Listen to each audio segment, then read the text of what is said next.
Hello guys, আবার চলে এসেছি একটি মিনি ব্লগ নিয়ে। আজ ছিল স্যাটারডে আর আমরা এসেছি স্ত্রী 2 দেখতে। এই যে দেখতে পাচ্ছ এতটা ভিড়, এটা হচ্ছে আর্মিদের সিনেমা হল। আর এইখানটায় দেখো পুরো হাউস ফুল।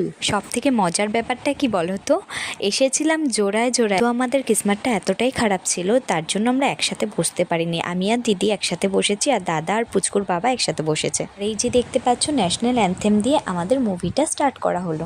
আর এইদিকে দেখো মুভিটা স্টার্ট হয়ে গেছে। মুভিটা যতটা না ভয়ানক তার থেকে বেশি কমেডি। যদি তোমরা ভাবছো মুভিটা দেখবে তাহলে চট করে চলে যাও, বসে থেকো না, অনেক কিছু মিস করে যাবে যদি মুভিটা তোমরা না দেখো। এতটুকু গ্যারান্টি দিতে পারবো মুভিটা দেখে তোমরা একটুকু বোর হবে না। আমার পুচকু পুরো মুভিটা দেখে গেছে, তাহলে তো বুঝতেই পারছো মুভিটা কেমন হবে। মুভি শেষ হতে হতে 9:30 বেজে গেছে, তাই ভাবলাম ডিনারটা শেষ করেই যাই। ভিডিওটা যদি ভালো লাগে তাহলে লাইক, কমেন্ট, শেয়ার আর সাবস্ক্রাইব করতে ভুলো না। বাই।